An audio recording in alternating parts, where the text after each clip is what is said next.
Hey guys, Angry Beast here, bringing you some Search and Destroy gameplay on the map Lockdown, and this is gameplay of me and my friend GotxKillezx. We're destroying these Search and Destroy boosters right here. Usually I cut this first part of the round out, but I had to show it because you see the guy was in total line of sight. These guys didn't shoot, and when you bring up the scoreboard here, you see that my teammate has 4 and 1 kills, and everyone else on the enemy team has died a lot of times. So we ran into these boosters, and we decided, okay, well, we'll make an example out of them. So the first thing I do is I switch up to my ACR class, which I already did, but we're going to start off this round, and we're just going to basically go and play tryhard against these people who are trying to boost, and we end up making them rage quit, and I end up with a score like 7-0. So, you know, they are AFK, so half their people are AFK, but I feel like that this is okay to post, mainly just to show them boosting and hopefully get them banned.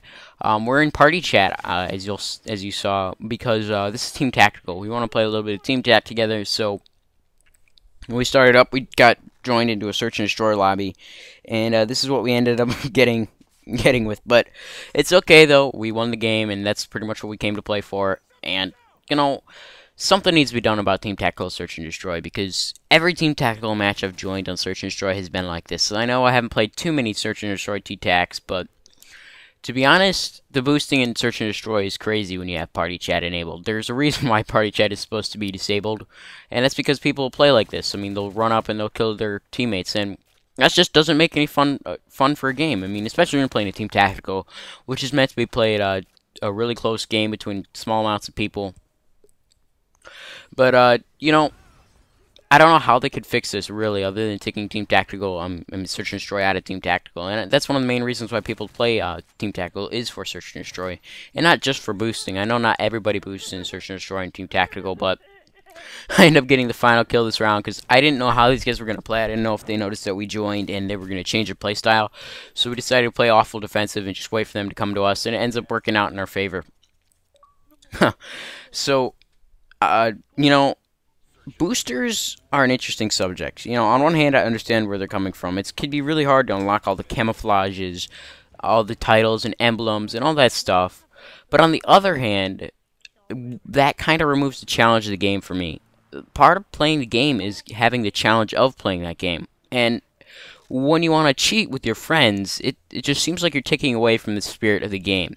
The point of the game is to show your prestige in what you can do in the game, and not what you can build up in with your teammate. I mean, in some situations, I suppose that maybe it'd be okay. Maybe, like, I had no problem with the boosting for the SitRep Pro with the trophy system, because that's something like SitRep Pro, to me, it's not something that you show off to people, like, cool, I have SitRep Pro and you don't.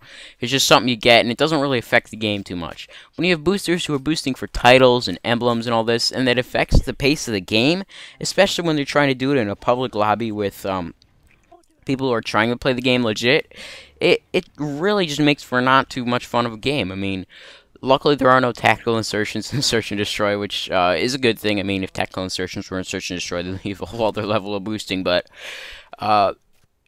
it's just interesting to me to see how people like to play the game. Now, personally, I've never boosted and I never will boost, because I just feel like it takes away from the skill of the game. I mean, you're not showing off anything if you have a title that you worked with a teammate to get you through a Semtex sim and had him run at a whole bunch of people.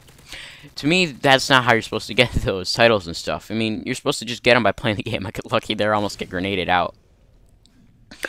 Yeah, let's talk about my class a little bit and the gun I'm using. I'm using the ACR Silence with the heartbeat sensor. This is my Moab class, and I just decided to throw it on because I felt like this would give me a good chance in Search and Destroy. I mean, I got my stealth perks all set up here, and you know, I do end up getting all my specialist perks and whatnot, so I feel like this was a win of gameplay. I mean, I get to show off these boosters and hopefully get them banned, but yeah, I had a lot of fun playing with my teammate today. I mean, he was a lot of fun to talk to, and we just absolutely came in here and destroyed. I mean, it might look like he was boosting from the kill cam at the end of the second round, but no, he wasn't boosting. We were doing the game together, and you can see from when I pull up the scoreboard, he's in my party, so I can vouch for him. He's not a booster. I'll leave the boosters, though, in the description, all their gamer tags and stuff. I think after this round, we actually make him rage quit, which is kind of cool. I mean, it's fun to see people who will quit out when you try to do something that's not what they wanted. To me, that's kind of stupid. Like, if you're boosting already, why would you rage quit? I mean, you're already getting yourself killed a whole bunch of times. Why would you quit out? It doesn't make any sense to me why you would rage quit after boosting. But I pick up the final kill there with my ACR, and I heard that guy coming up on me with a headset, and that's one of the things that's invaluable for Search and Destroy. I've talked about it before, but a headset is what sets Search and Destroy apart, good Search and Destroy players apart from bad ones. Because if you can hear those people coming up behind you where deaths really matter, and there aren't too many sounds around the map, like prayer missiles, grenades, and all this stuff going off, oh, make them rage quit here, but then it's a very, very good thing. I mean, you you know, sometimes I've heard people say that headsets are unfair, but in my opinion, it's just like if I'm going to spend a little bit extra money to improve my game and with something like a headset that the game doesn't have any control over, then I feel it's okay. I mean, the game can't really do anything if you're using a headset and they're not. And of course, I use marksman here, which is so overpowered to see that guy up in the window for a headshot for the final kill.